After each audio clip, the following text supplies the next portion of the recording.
Hello guys, nizere ko mumeze neza, nongeye kubaha ikaze kuri Learn with Dr. Olive, aho tubagezaho ibiganiro bijyanye n'ubuzima bw'umwana ndetse n'uko wakwita ku mwana agakura afite ubuzima bwiza.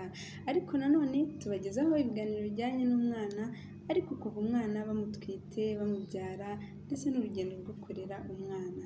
Nizere ko rero wakoze subscribe kugira ngo tujye tubana kenshi mu biganiro bivuga ku buzima bw'umwana.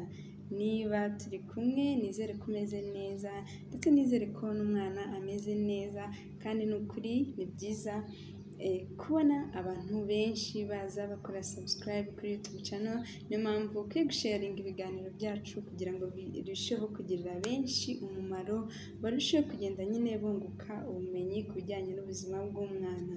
Abamama batwite, abamama bitegura gutwita, abamama babyaye, abamama bari kurera abana, ni muze hano n'urubuga rwiza tuzatwungukiraho byinshi bijyanye n'ubuzima bw'umwana. Uyu munsi rero mbere ko ntangira topics yacu, aho tugiye kuganira ese ni gute twarinda abana ikintu bakunze kwita angine, kuko angine ni mbi ku rwego uyu mwana uyirwaye ashobora kugira ibibazo by'impyiko, by'umutima, by'ingingo. Ibyo rero ni byiza ko umubyeyi abimenya kugira ngo amenye ukuntu yarinda umwana guhora arwara angine inshuro nyinshi zisubiramo, kugira ngo amurinde guhura n'ibyo bibazo cyangwa izo complication zo ku mwana yarwaye angine. Rero karibu tubane muri kiganiro kujya kirangiye kugira ngo ubuke byinshi n'uburyo warinda umwana wawe atazajya nyine ahora arwaragurika agira angine, bikaba byamuteza nyine kuba ingingo ze zakwangirika. Mbere y'uko rero ninjira muri topics, ndashaka kubwira yuko Learn with Dr. Olive yabazaniye online academy for teenager, for adolescents, ku mwana w'umwangavu.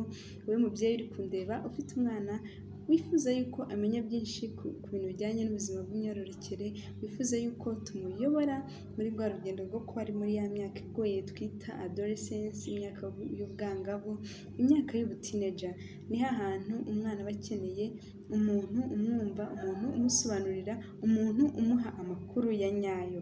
Aha rero niho honyine umwana wawe azungukira byinshi bijyanye n'ubuzima bwe bw'imyororokere, ikindi nyine akagira ubumenyi bikamufasha mu mikurire ye, bikamufasha. Rero niba ufite umwana w'umukobwa